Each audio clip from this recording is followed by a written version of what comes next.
Assalamualaikum teman-teman semua. Saya mau cerita nih sebelum saya ngobrol sama tamu saya pada hari ini. Jadi tamu yang ada di hadapan saya ini, beliau itu adalah guru yang akan mengajar di TK Maha dari Aljazair. Beliau saya bacakan dulu backgroundnya ya, atau saya kasih tahu dulu backgroundnya ke teman-teman semua. Jadi beliau itu asalnya adalah dokter gigi. Cuman karena jadi guru, kita manggilnya Ustadzah. Jadi di sini ada Ustadzah Radia. Assalamualaikum ya نعم Ustadzah. وعليكم السلام ورحمة الله وبركاته Apa kabar? الحمد لله بخير Nahnu نتكلم دائما باللغة العربية, lakin kita di sini pakai bahasa Indonesia aja ya, karena beliau di TK sebenarnya ngajarnya bahasa Inggris dan bahasa Arab, tapi karena di sini kita orang Indonesia jadi ngomongnya pakai bahasa Indonesia aja, dan beliau juga udah bisa bahasa Indonesia sebetulnya. أظن أفكر هذا أول مرة أنا أتكلم باللغة الإندونيسية معك معي دائما صحيح باللغة العربية صح لكن لا بأس نغير. نعم الحمد لله Apa kabar saudara الحمد dia? لله baik الحمد لله Alhamdulillah. Uma apa kabar Baik, Alhamdulillah. Alhamdulillah. Dan saat ini tidak sendirian, Ustazah Rodia bersama dengan sang suami Mas Dani. Sehat Mas Dani? Sehat, alhamdulillah. Alhamdulillah. Jadi pada hari ini kita mau ngobrolin tentang Ustazah Rodia dan bagaimana mereka menjalankan pernikahannya selama 10 tahun ini. Karena nggak mudah, Ustazah Rodia ini asalnya dari Aljazair. Seorang dokter gigi yang kemudian entah kenapa tiba-tiba ada di Indonesia. Jadi kita tanya sama Ustazah Rodia kenapa bisa ada di Indonesia. Jadi gimana ceritanya? Kok ada di Indonesia? Kok nikah sama orang Indonesia?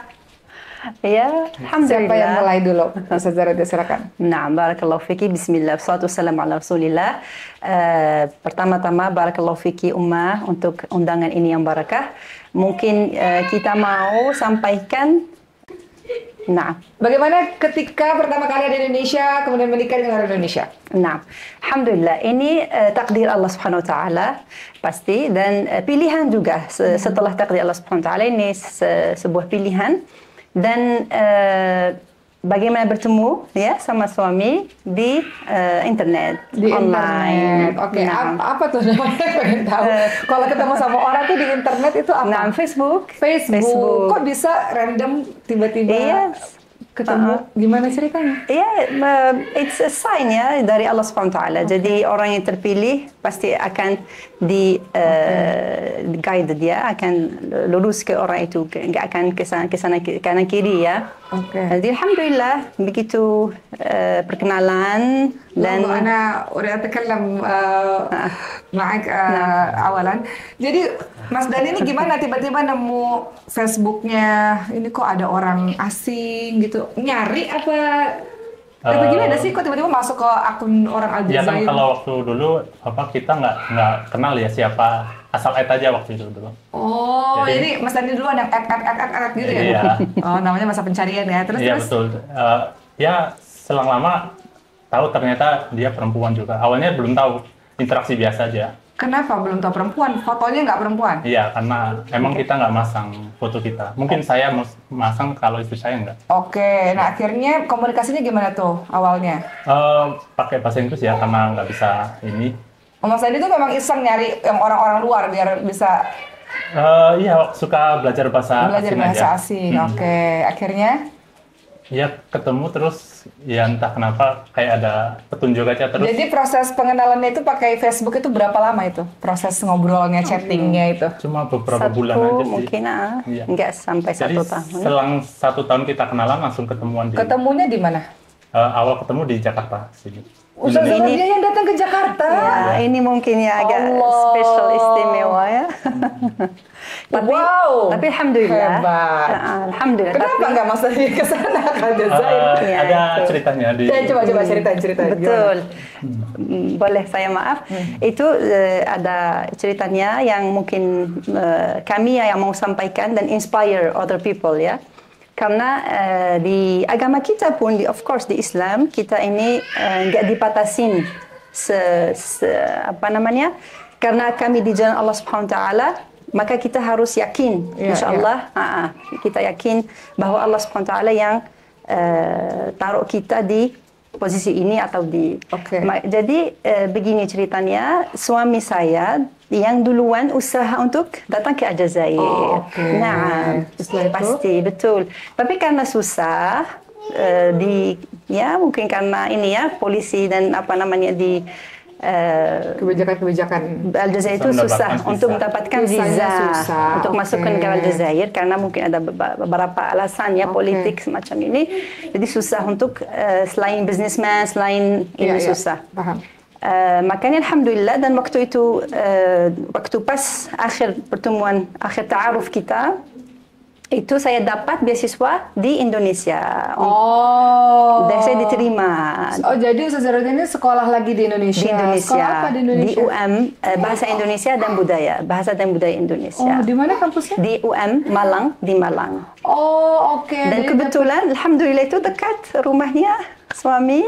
Oh, jadi jangan-jangan memang cari sengaja scholarship yang ada di Malang gitu? No, subhanallah diterima di UM, di mana di city dia di kotanya suami saya. Oke.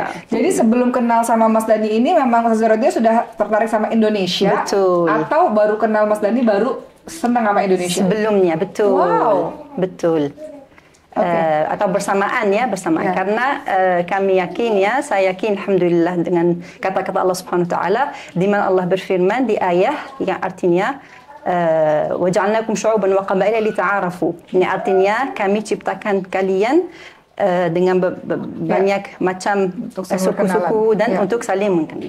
Oke, akhirnya dapatlah scholarship itu. Nah. Dan kemudian ternyata scholarshipnya berada di daerah yang sama dengan Mas Dhani, yaitu di Malang. Betul. Akhirnya sekolah di sana 4 tahun. 1 tahun. 1 tahun untuk program bahasa. Belum ini, maaf. Jadi sebelum ke Indonesia, jadi kami sudah bersepakat karena tidak bisa ke Aljazair, maka saya dan ayah saya. Jadi ayah saya menemani sebagai mahram datang ke Indonesia. Itu sudah dapat scholarship atau sudah belum? dapat, sudah. Oh, okay. Sudah alhamdulillah. Okay. Begitu diterima, kita terbang ke sini dan itu kan belum pernah bertemu sama suami kan? Selama ini kan hanya chatting. Betul. Okay.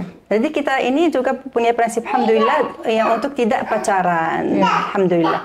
Maka itu langsung bertemu di... Ini ada backsound anak-anaknya beliau ya, ada 3 orang. Alhamdulillah. Tiga orang. Alhamdulillah. Jadi begitu sampai di bandara, langsung ketemu face to face for the first time ya. Mas Dhani sendiri atau sama keluarga? Saya sama keluarga juga. Oh, Masya Allah. Oke, terus? Langsung ke masjidnya di sebelah bandara. Langsung Al-Fatihah. Apa akad nikah? Akad syar'i. Saya membawa akad nikah. Pak RT dan langsung akad nikah? Nah, ajaib ya. Masya Allah. Cepet ya. Halo Ade mau di sini. Oke, Ade mau di sini. Ade di sini. Oke. Ini anak beliau yang bungsu. Oke, nggak apa-apa sini ya. Jangan ngomong-ngomong nih. Kita mau wawancara dulu. Oke. Nah, akhirnya jadi langsung akad nikah. Oke, sebelum ke situ saya mau tanya apa yang menyebabkan Mas Dhani itu yakin banget kan belum pernah ketemu. Dia sih ngeliat foto sih, tapi kadang-kadang foto sama aslinya kan kadang-kadang beda ya. Wallahualam sih ya. Nanti saya juga tanya-tanya itu. Kemudian yang kedua kan belum tahu kepribadiannya secara mendalam. Ya kan baru chat ya kan, atau mungkin ada telepon ya, mungkin ya ada ya. Tapi kan kita nggak tahu secara mendetail nih orang siapa. Sama juga Ustaz Zahrudin kan juga begitu. Belum tahu secara mendalam orang ini sebenarnya siapa. Apa sih yang menyebabkan yakin? Walaupun saya tahu sih habis nikah pasti banyak kaget ya. Biasanya gitu pasti. Nggak, tapi apa yang menyebabkan yakin? Ya nggak, Nak? Apa yang menyebabkan yakin pada saat itu? Sampai baru pertama kali nyampe ke Indonesia langsung akad nikah. Apa yang menyebabkan yakin? Ya Bang, prinsip kita dari awal emang ya. Jadi kita menghindari untuk berpacaran. Karena udah ada rasa tertarik satu sama lain. Iya. Jadi kalau bisa pertemuan pertama ya udah bismillah. Ya, yang buat yakin tuh apa? Apa pernah menanyakan sesuatu terus beliau menjawab sesuatu, oh ini kayaknya memang sesuai prinsip saya, ini sesuai dengan visi misinya samanya, atau apa yang menyebabkan yakin tuh apa sih? Kalau Mas Dhani sendiri pada saat itu? Kebetulan sih saya suka budaya Asia mungkin ya. Jadi dari situ, dan kalau saya bismillah aja. Kebetulan menemukan ya orang yang pintar agama dan nggak terlalu banyak minta, jadi bismillah aja. Alhamdulillah bersyukur juga bisa ketemu dengan istri saya. Oke. Nah, kalau Ustaz Zahrudin sendiri kenapa yakin? Dengan waktu yang nggak terlalu lama, nggak pernah ngeliat juga, belum tahu detail tentang apapun, kenapa bisa yakin menerima? Nah, yang alasan yang pertama itu pasti karena Allah Subhanahu wa taala. Jadi perasaan yakin itu begitu datang, subhanallah, entah dari mana, dari saya merasa nyaman banget. Yang kedua, yaitu untuk berdakwah. Jadi begitu bertemu suami, yang alhamdulillah juga begitu berakhlak baik, dan bagaimana cara pikiran dia, jadi alhamdulillah Islami, dan jadi bikin saya tertarik. Jadi bukan yang mau main, mau sini sana, enggak. Yang serius, yang mau lanjutin misi hidup, ya alhamdulillah. Dan di dalamnya ini, alasan kedua ini untuk berdakwah. Jadi berikutnya adalah untuk berdakwah. Kemudian betul. Jadi ya itu mungkin ada yang ketawa saya ya, karena ada yang tanya saya, kenapa kok jauh, kenapa milih, kan ada di sini orang-orang Aljazair kan semua laki-laki, apalagi semua hebat, semua mungkin kasar keras, tapi ini punya ini gini. Saya bilang alasan saya ya pergi ke Indonesia, apalagi negara terbesar ya, muslim terbesar, betul. Jadi ada yang ketawa, kenapa saya bilang untuk berdakwah. Dia ketawa gitu. Kenapa berdakwah? Kan Ustazah Rodia ini kan backgroundnya adalah seorang dokter gigi. Ke Indonesia ingin berdakwah. Dapat dari mana ide atau keinginan ingin berdakwah? Kenapa tiba-tiba ingin berdakwah? Alhamdulillah, sejak saya di masa SMP, saya berhijrah ya. SMA, alhamdulillah, lebih mendalam ke agama, ke ilmu agama, ilmu hadis, alhamdulillah. Dan dari ustaz-ustazah saya di masjid, di ma'had, saya bersamaannya saya belajar di kampus ya, bersamaan dengan kursus saya di universitas kedokteran gigi, dan saya juga ikut di ma'had, alhamdulillah. Jadi saya enggak tinggalkan. Jadi saya maunya dunia wa akhirah biidznillah. Dan kenapa berdakwah itu? Karena saya sejak kecil, sejak saya sudah tahu Allah, sudah cinta Allah, sudah ada di hati saya. Alhamdulillah, saya semuanya Allah karuniai saya, talent dan skills ya, dan apa yang Allah kasih saya itu saya mau pakai. Ini senjata-senjata saya yang saya pakai di jalan Allah untuk berdakwah. Jadi dokter gigi, jadi ibu, jadi istri, jadi apapun, chef, jadi apapun yang saya lakukan di kehidupan saya sehari-hari itu untuk Allah Subhanahu wa taala. Jadi cinta Allah yang bikin mungkin saya milih jalan ini. Masya Allah. Oke, Masya Allah. Akhirnya saya agak sensitif. Labas ya Ustaz. Jadi alhamdulillah akhirnya sudahlah sampai ke Indonesia dan dijalankanlah pernikahan itu. Pasti banyak shock ya, banyak biasanya begitu ya. Ya culture shock juga iya, ketemu sama orang baru, orang yang betul-betul baru juga. Gimana cara untuk terus bertahan? Kan nggak mudah ya, maksudnya.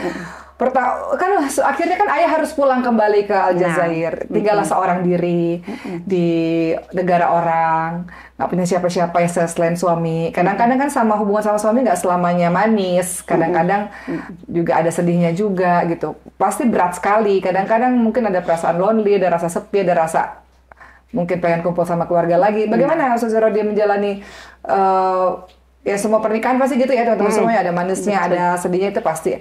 Nah, Ustazah Rodia seorang diri dari Aljazair pindah ke negeri orang, jadi orang baru, istri baru yang perlu adaptasi sangat banyak. Bagaimana cara bisa bertahan dan menjalankan kehidupan di negeri asing ini? Nah, alhamdulillah. Mungkin karena Allah SWT pasti. Kemudian setelah itu yang saya mau ucapkan sekarang terima kasih kepada suami saya, karena dia juga pegang katanya ya, memegang katanya, his promise ya, tidak dan dia nunjukin bahwa alhamdulillah bahwa ini saya ada di sini, saya enggak mengkhianati atau enggak, saya ini jujur gitu, alhamdulillah. Jadi ini sangat saya hargai, dan ini yang bikin saya, yang dorong saya untuk tetap maju, tetap ikhtiar dan ijtihad dan belajar. Yang ketiga mungkin itu dari karakter saya orangnya alhamdulillah dikaruniai banyak talenta ya, banyak skills. Jadi alhamdulillah saya bisa cepat bukan cepat atau enggak ya, bisa adaptasi.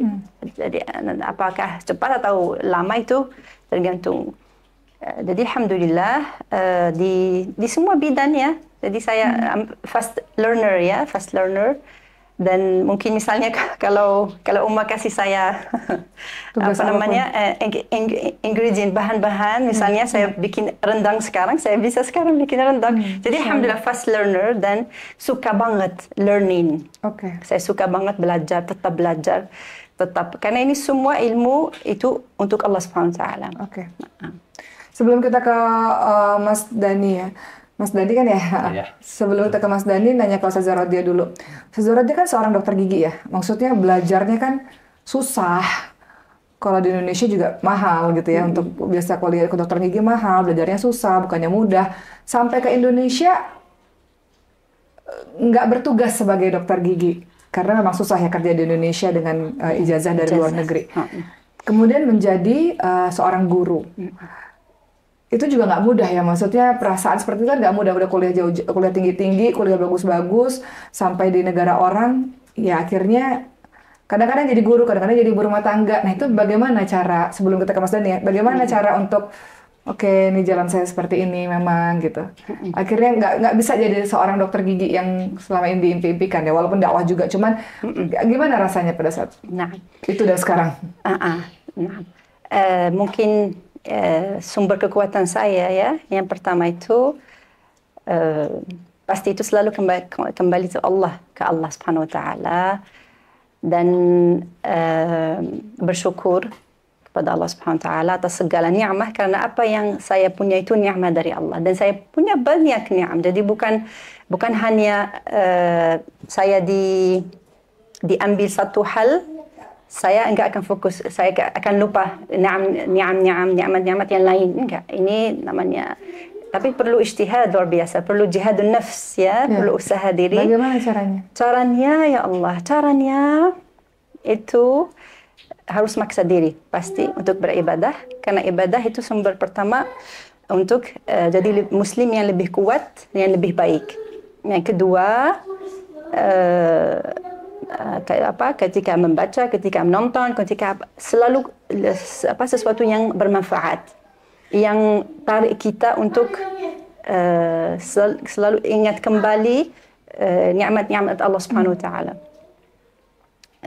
Yang ketiga, suhbah salihah. Jadi teman-teman yang baik, lingkungan yang sehat, yang baik, teman-teman yang selalu saling mengingatkan pasti tentang hal-hal positif di dunia, di kehidupan saya, misalnya di pasangan saya gitu. Pernah mau pulang ke Aljazair?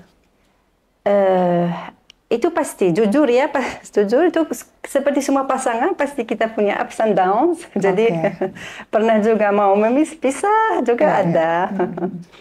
Tapi alhamdulillah tidak lama, enggak tahan lama perasaan, dan itulah enggak lama. Alhamdulillah kita selalu ingat ya bagaimana kita bertemu, terus bagaimana Allah memudahkannya sampai kita bertemu sampai titik ini, sampai sudah punya 3 anak, alhamdulillah. Jadi ini mungkin sumber kekuatannya, selalu ingatkan diri. Ya. Mas Dhani, kan nggak mudah ya, maksudnya. Kalau kita sih enak ya, maksudnya tinggal di negara kita sendiri, saudara banyak, tempat-tempatnya familiar, ya kita rumah kita sendiri gitu. Ustazah Rodia kan orang asing gitu kan, tinggal di negara yang asing, walaupun sekarang udah 10 tahun juga di Indonesia. Apa yang Mas Dhani lihat dari Ustazah Rodia dengan pengorbanannya, ya Mas Dhani juga pengorbanannya banyak, cuman apa yang Mas Dhani lihat dari pengorbanan yang banyak dari Ustazah Rodia, mau meninggalkan negaranya, mau tinggal di Indonesia sendiri pula, nggak ada saudara-saudara lainnya, nggak bekerja sebagai seorang dokter gigi, beliau memilih untuk tetap bersama dengan Mas Dhani ada di tempat ini. Apa yang Mas Dhani lihat dari seorang beliau dengan semua pengorbanan yang beliau lakukan? Yang pertama ya, karena istri saya nggak terlalu memandang apa yang saya kerjakan. Jadi meskipun dulu saya kerja apapun, pernah jualan roti ataupun sampai sekarang, tetap ditemenin tanpa mengeluh. Mas Dhani ini apa sih kalau boleh tahu hari-harinya kegiatannya? Kalau sekarang saya sebagai developer. software developer. Oke. Iya. Terus setelah itu? Jadi Tapi dulu pernah aku jual roti dan jual ini jual itu gitu. Iya, banyak ini ya profesi yang saya coba waktu awal-awal karena saya di titik menikah pun belum punya apa-apa juga waktu itu. Jadi kerja pun masih seadanya dan istri saya mau menerima saya padanya. Waktu itu sudah jadi dokter gigi. Ya, istri saya sudah kerja juga, pindah ke Indonesia ditinggalkan pekerjaannya. Wow, sudah jadi dokter di Iya, Aljazair. sudah. Wow. Jadi setelah itu? meskipun waktu itu juga di Indonesia kita sempat cari-cari informasi, sampai sekarang pun kita tetap usaha ya. Istri saya juga sebenarnya nggak mau meninggalkan profesinya sebagai dokter gigi.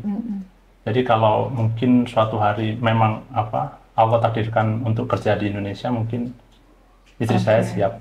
Tapi untuk sekarang mungkin ya karena banyak regulasi yang harus diikutin, waktu dan kan mengurus anak dan lain-lain, jadi masih belum sempat sampai sekarang. Oke, gimana Mas Dani ngelihat pengorbanannya besar sih? Iya, makanya. Besar loh, ninggalin keluarga, ninggalin pekerjaan, ninggalin segala hal sesuatu untuk mulai hidup yang baru di Indonesia. Betul. Gimana tuh Mas Dani? Ngerasa kayak ini nggak? Ngerasa kayak, tanggung jawab saya besar ya? Maksudnya Iya. orang ini memutuskan loh kesini untuk saya loh, berarti saya harus membahagiakan orangnya atau gimana? Apa yang dipikirkan Mas Dani? Pasti ya, semua orang bertanya ke saya kayak gitu juga. Iya, iya. Jadi apalagi kita nikah muda ya, setelah lulus langsung nikah gitu. Jadi Umur kayak berapa waktu nikah? Ini surprise kedua. Iya, Umur berapa waktu menikah? saya mungkin terlalu muda ya, istri saya lebih tua. Oh. Kita sama-sama lulus, cuma saya lulus SMA, sedangkan istri saya lulus kuliah. Kuliah. Wow. Mungkin nggak kebayang ya. Iya, iya. Kayak Jadi Mas gimana. Dani umur 18. 19-an. Mas Dani umur 19 tahun, Saudara Rodi umur 23 tahun. 26. 23. Mungkin agak sulit dicerna ya, gimana? Masya Allah. Setelah itu, Ya mungkin saya juga masih muda, masih ya banyak inilah. Pasti teman-teman juga bilang kalau kamu nikah muda, emang nggak pengen nikmatin masa mudamu kayak gitu. Jadi, tapi kebetulan saya pasti banyak yang bilang gini, walaupun Mas Dani juga banyak kelebihan yang luar biasa, pasti banyak yang bilang gini, Iya. kamu beruntung banget ya, udah dapet dokter, pinter, soleha, cantik, pasti gitu. Banyak yang bilang kan? iya. Iya. Tapi saya nggak terlalu menunjukkan ya, Iya, teman-teman pun. paham. Iya. Waktu saya nikah pun teman-teman juga nggak tahu kalau saya nikah sama orang luar gitu. Cuma keluarga aja yang tahu waktu itu. Ya, Setelah itu? setelah ya kerja dan ketemu, ya mungkin ada kebanggaan sendiri ya karena bisa menikah dengan istri Seperti saya yang beliau. hebat, masya Allah. Ya. Nah dari situ emang ada tanggung jawab yang harus saya perjuangkan. Iya. Ya apapun waktu itu saya lakukan sampai di titik sekarang, ya pernah sampai jualan roti dan apapun saya kerjakan, istri saya tetap nemenin saya gitu. Sampai akhirnya kita bismillah pergi ke Jakarta gitu. Kita coba peruntungan diri gitu. Gimana kita kalau coba deh. Waktu itu pergi ke Jakarta pun kita nggak punya apa-apa. Wow. Jadi cuma modal bismillah aja. Kebetulan sudah memiliki satu anak waktu itu. Ya, sampai sekarang. Jadi Mas Dani juga nggak mudah sih, karena kan baru lulus sekolah ya, SMK atau SMA ya kan. Iya. Masih sangat muda, belum punya pengalaman banyak ya, secara keuangan juga belum kerja gitu kan. Menikah juga dengan orang yang nggak sembarangan juga gitu. Iya. Pernah ada masa ini nggak, aduh gimana ya, ngebiayain gimana ya, aduh. Pernah nggak ada rasa Tiap hari itu ya kepikiran terus. Jadi agak kalau istri sudah jauh-jauh ke sini terus aku nggak bisa ngasih apa-apa juga, pasti khawatir juga. Jadi apapun waktu itu emang saya kerjakan sampai akhirnya ke Jakarta. Alhamdulillah setelah kita hijrah ke Jakarta ada aja rezeki yang datang ke kita. Oke. Tadi Ustaz Rodi sempat bilang namanya pernikahan up and down-nya, ada naik, ada turunnya, ada bahagianya, ada sedihnya. Dalam keadaan terpuruk dalam pernikahan, apa yang Mas Dani lakukan untuk mempertahankan pernikahan ini gitu? Yang pertama ini ya menahan amarah dulu. Kita jangan terlalu banyak mengeluarkan omongan. Terkadang kalau kita marah itu omongan apapun bakal keluar. Iya. Oke. Yang penting kita tidak meninggalkan ataupun menyakiti dulu. Yang penting kita diem aja dulu. Meskipun ya mungkin kita lagi marah-marah gitu, ya udah kerjakan keseharian aja seperti biasa tanpa ngomong dulu. Iya. Yang penting kita ibadah, ya mungkin setelah amarah reda pasti kita akan melakukan kayak hal-hal kecil kayak mungkin nyenggol apa gitu yang bikin suasana mencair lagi. Oke. Apa sih dalam rumah tangga dari Mas Dhani yang apa ya, kunci dalam rumah tangga yang harus kayak menurut Mas Dhani rumah tangga itu harus punya apa gitu? Dalam rumah tangga itu kunci keharmonisan rumah tangga itu harus ada apa? 5 poin. Nanti saya mau tanya Ustaz Zarot ya. Dari Mas Dhani itu dalam rumah tangga itu harus ada ini nih. Pertama apa, kedua apa, ketiga apa gitu. Menurut Mas Dhani. Yang pertama rasa hormat ya. Oke. Rasa hormat satu sama lain. Terkadang dari individual kita masing-masing pasti punya ego. Paham. Ya, jadi pertama tentu saja sebagai seorang suami rasa hormat adalah yang paling utama salah satunya. Oke. Iya.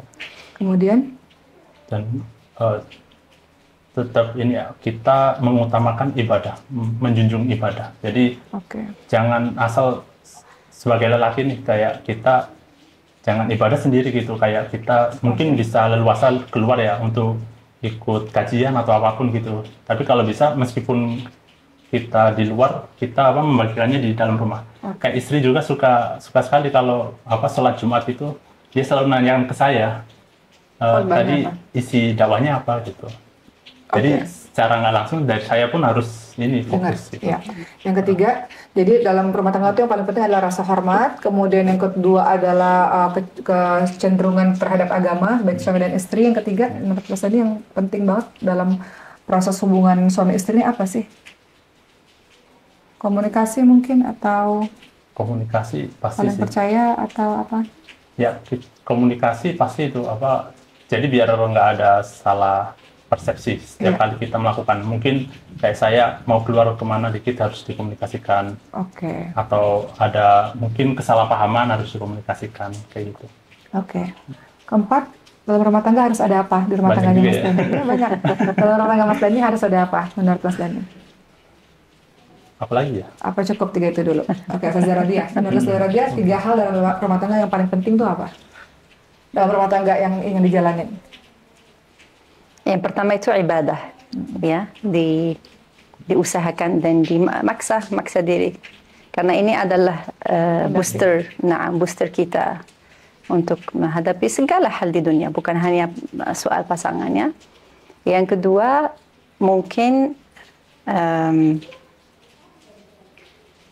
bersyukur dan fokus ke hal yang positif, fokus ke dalam pasangan kita, karena kalau selalu ingat yang tidak baik, itu pasti dari nafs dan syaitan akan selalu diingatkan, kamu pantas ini bukan ini. Tapi alhamdulillah, karena di dunia ini sijnul mu'min wa jannatul kafir. Jadi penjara untuk orang mukmin dan jannah untuk orang kafir. Karena ini kita punya agama kita, punya Allah, punya sunnah Nabi Muhammad SAW. Jadi selalu ingat ni'mah-ni'mah Allah Subhanahu wa taala. Kemudian yang ketiga apa ya? Ada banyak sebenarnya, ya, banyak luar biasa, Masya Allah, yang harus ada di rumah tangga. Mungkin, maaf. Mungkin saling percaya. Saling percaya satu sama lain.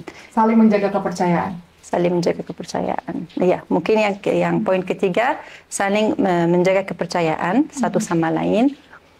Karena ini yang membuat kita nyaman untuk tetap di rumah tangga ini dan tetap give and receive, ya. Dalam rumah tangga yang paling fatal yang tidak bisa dimaafkan, apa sih dari Mas Dhani sama dari Ustaz Zaradia? Satu aja. Yang tidak bisa dimaafkan dari Mas Dhani apa? Misalnya kan beda-beda ya. Kalau ada orang yang saya nggak akan bisa maafin kalau terjadi kekerasan dalam rumah tangga, saya nggak akan maafin kalau terjadi perselingkuhan, saya nggak akan maafin kalau misalnya nggak bertanggung jawab, nggak menafkahi atau apa gitu. Setiap keluarga kan beda-beda. Mungkin berkhianat ya. Pengkhianatan. Oke, kalau Ustazah Radia? Lupa sama Allah Subhanahu wa taala. Tidak ijtihad, tidak ikhtiar dan tidak ijtihad untuk terus memperbaiki diri. Karena kalau enggak menuju ke Allah Subhanahu wa taala, otomatis hal-hal yang lain semua enggak akan ujung ke Allah Subhanahu wa taala. Ya, mungkin ini. Oke. Pertanyaan berikutnya, setiap orang itu kan punya love language-nya beda-beda kan. Kadang-kadang ini juga bikin konflik dalam rumah tangga. Misalnya istri pengennya tuh quality time misalnya, pengennya tuh lebih banyak waktu bareng. Atau kadang-kadang istri tuh pengennya physical touch misalnya, banyak disentuh, disayang, dibelai. Atau kadang-kadang istri pengennya word of affirmation, pengennya I love you, I miss you setiap hari gitu. Tapi kadang-kadang laki-laki punya love language yang beda. Misalnya dia act of service gitu, dia nggak bisa bilang I love you, dia bukan tipe orang yang romantis, yang menyentuh dan sebagainya, tapi dia service kepada istrinya. Nah itu ada perbedaan nggak love language di antara keduanya? Kalau Mas Dani apa? Kalau Ustazah Radia apa? Karena ini kadang-kadang konflik sih dalam rumah tangga ya. Kita ngerasa nggak disayangin, kita ngerasa dicuekin gitu karena perbedaan love language tadi. Nah kalau menurut Mas Dani itu love language-nya apa sih? Nunjukin cinta itu dengan apa sih? Mungkin secara service ya. Service, jadi, act of service. Iya, bukan tipe yang I love you tiap detik, tiap saat, bukan tipe yang kayak gitu. Canggung. Okay. Bukan tipe yang physical touch kayaknya juga ya. Physical touch mungkin ya. Physical touch masih gitu ya. Kadang-kadang kan ada suami yang mudah gitu untuk membelai istrinya yang apa dimanapun berada, digandeng, dirangkul, di apa itu kan physical touch gitu. Oh masih itu berarti ya. Berarti yang enggak tuh word affirmation, yang enggak I love you tiap saat gitu. Kalau giliran bilang I love you ya benar-benar lagi ngerasain sekali gitu ya, bukan tiap saat. Kan ada jenis rumah tangga yang wajib I love you, I love you, I love you, I love you gitu. Kayak kalau Ustazah Radia apa? Act of service apa ini ya love language-nya? Physical touch, Physical maybe. touch ya. Oke. And prove with action. Ya, act of service juga. Oke. Ya. Terima kasih untuk suami dalam 5 kata. Terima kasih atas apa? Ya, sama mungkin ya. Mungkin terima kasih menerima saya dan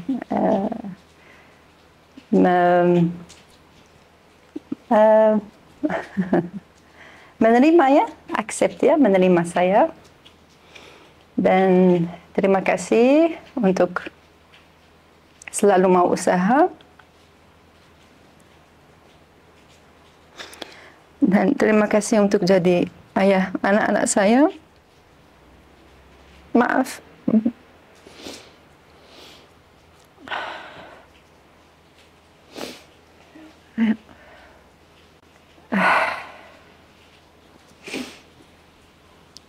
Terima kasih mau berjalan sama saya untuk menjalani misi kehidupan kami. Dan maaf. Nah, dan maaf atas segala kesalahan. Pasti saya, bukan apabila ya, saya pasti sudah salah. Dan maaf kalau belum jadi istri yang salihah, yang cukup salihah.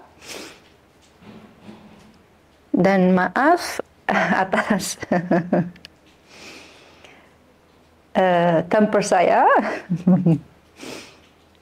Dan maaf kalau belum jadi ibu yang baik untuk anak kita. Jadi akan pengaruh suami akan juga mengaruh. Kalau misalnya saya nggak lakukan kewajiban saya atau saya lalai atau pasti suami saya akan kena juga. Oke, terakhir.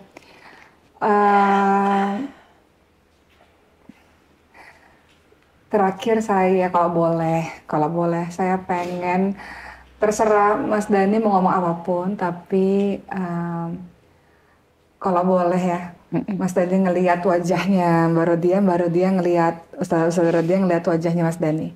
Karena dari tadi tidak saling menatap mata. Nah, kalau boleh Mas Dani menatap matanya Ustazah Rodia menatap matanya Mas Dani, dan Mas Dani terserah mau ngomong apa. Kalau boleh, saya dengar. Nah.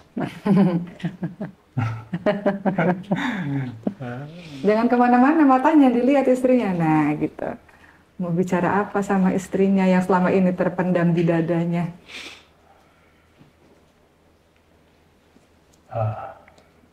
Ya, mungkin sebelumnya mungkin minta maaf ya, saya sampai sekarang belum bisa memberikan apapun untuk kebutuhan sehari-hari ataupun minimal rumah ataupun kendaraan untuk kita sampai sekarang. Terima kasih udah terus bersabar ya dan berjuang bersama saya di dalam kehidupan ini. Semoga semua kesabaran yang kamu ambil untuk datang ke Indonesia, semoga dibalas semuanya dengan kemudahan, dan semoga kerja keras untuk menjaga anak-anak kita nantinya akan dibalas oleh Allah Subhanahu wa Ta'ala. Saudara dia boleh natap suaminya, mau bilang apa sama suaminya yang sudah banyak minta maafnya. Minta maafnya sudah sangat banyak sekali pada hari ini. Mungkin boleh. Because we never It's did okay. this in public. It's okay.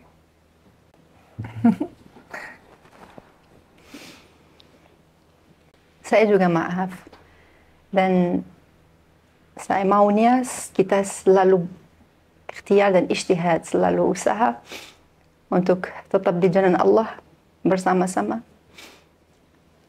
untuk melanjutkan misi hidup kita, untuk membesarkan anak-anak kita di jalan Allah. Pasti banyak kesalahan saya, pasti banyak lalai, banyak. Tapi kita selalu harus ingat apa yang bikin kita bertemu, apa yang bikin kita ini hikmah dari Allah Subhanahu wa Ta'ala. Ini yang kita tidak boleh lupakan, karena ini yang dorong kita, yang booster. If you wanna say in Relation, English, sorry. It's okay. If you wanna say in English, it's okay. Booster our relation.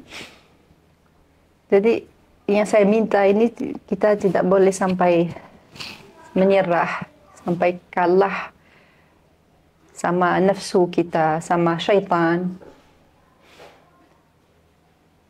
Karena tahu dan harus kita percaya kalau lakukan kewajiban, apalagi lakukan lebih dari kewajiban, pasti nggak akan kemana-mana. Akan dibalas Allah SWT di dunia dan di akhirat. Jadi walaupun kita kadang pikir saya punya hak untuk ini, harus punya ini, harus saya bawa ini, harus dikasih ini karena saya punya hak, tapi kalau serahkan semua ke Allah, kalau usaha untuk meninggalkannya karena Allah Subhanahu wa Ta'ala, maka Allah seperti Allah janji akan diganti dengan pahala dunia dan dengan hal-hal yang tidak kita bisa tebak. Dan ini yang kita tidak boleh lupa, karena ini kita berada di dunia, bukan di jannah. Jadi maunya kita tidak boleh menyerah sampai to jannah together. Amin ya rabbal alamin. Baik, alhamdulillah, masya Allah ya. Begitu ya teman-teman semua ya, hari ini kita belajar satu kisah hamba Allah yang lain lagi, yang teman-teman bersyukur, yang tinggal di tanah airnya, yang berkumpul dengan keluarga besarnya gitu ya. Ustazah Rodia tidak bersama dengan keluarga besar, sekarang mempunyai keluarga baru di Indonesia ini.